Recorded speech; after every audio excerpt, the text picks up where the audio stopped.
말씀이 유일한 인생의 답이다. 미국의 철학자이자 복음주의 운동가인 프랜시스 쇠퍼가 성도들에게 가장 많이 받은 질문은 말씀과 너무 다른 세상에서 우리는 도대체 어떻게 살아가야 합니까? 였습니다.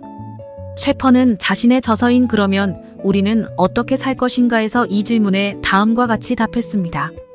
우리는 하나님의 말씀으로 돌아가야 합니다.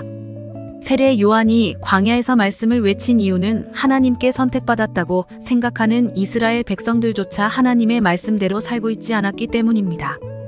500여 년 전 종교개혁이 일어난 이유도 말씀을 연구하는 학자들이 당시의 신앙생활이 말씀과는 다르다는 걸 깨달았기 때문입니다. 말씀에서 멀어질 때 신앙도 세상도 개혁이 필요합니다. 개혁은 완전히 갈아치우는 것이 아니라 이미 있는 것을 고쳐서 사용한다는 뜻입니다. 위기의 순간에는 모두가 개혁을 외칩니다. 고치고 바꾸면 더 나아질 것이라는 희망이 있기 때문입니다. 그리고 그에 대한 답은 언제나 말씀입니다. 하나님의 말씀을 중심으로 말씀대로 살아갈 때 심심한 음식에 맛을 내는 소금처럼 어두운 곳을 밝게 비추는 빛처럼 살아갈 수 있습니다. 하나님의 말씀대로 살아가는 것이 세상의 빛과 소금처럼 살아가는 유일한 방법이며 시대를 막론하고 통용되는 진정한 개혁의 방법임을 깨달으십시오. 하나님의 말씀만이 유일한 인생의 답이라는 것을 굳게 믿는 믿음에 대해 묵상해 보겠습니다. 오늘의 말씀 누가복음 5장 5절 찬송가 199장 542장. 시몬이 대답하여 이르되 선생님 우리들이 밤이 새도록 수고하였으되 잡은 것이 없지만은 말씀에 의지하여 내가 그물을 내리리이다 하고 자신의 인생에 대한 분명한 답을 가지고 사는 사람들이 있습니다. 그들은 자신이 가지고 있는 인생의 답에 맞추어 살기 때문에 실수가 많지 않습니다. 그래서 이런 사람들이 세상에서 성공하며 다른 사람들에게 더 많은 영향을 끼치고 다른 사람들을 이끄는 리더의 삶을 삽니다. 그리스도인은 삶에서 분명한 답을 가져야 합니다.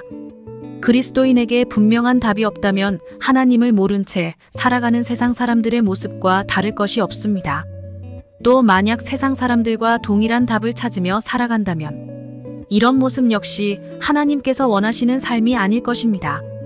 그리스도인이 찾는 인생의 답은 오직 말씀 가운데 있습니다. 하나님께서는 우리에게 말씀이라는 분명하고도 확실한 답을 주셨습니다. 그리스도인은 말씀을 따라 살고 말씀 안에 거하며 말씀에 매여 살아가야 합니다. 이렇게 살아가는 그리스도인은 어떤 상황에서도 흔들리지 않습니다. 우리는 하나님의 말씀에 순종해야 합니다.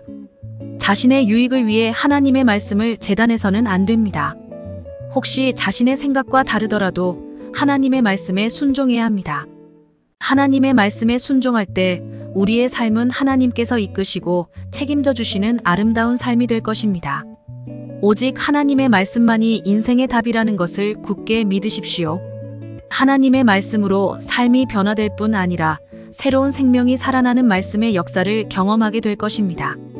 그래서 하나님의 말씀을 매일 읽고 묵상하며 하나님의 뜻을 찾고 그 뜻대로 살아가시기를 바랍니다.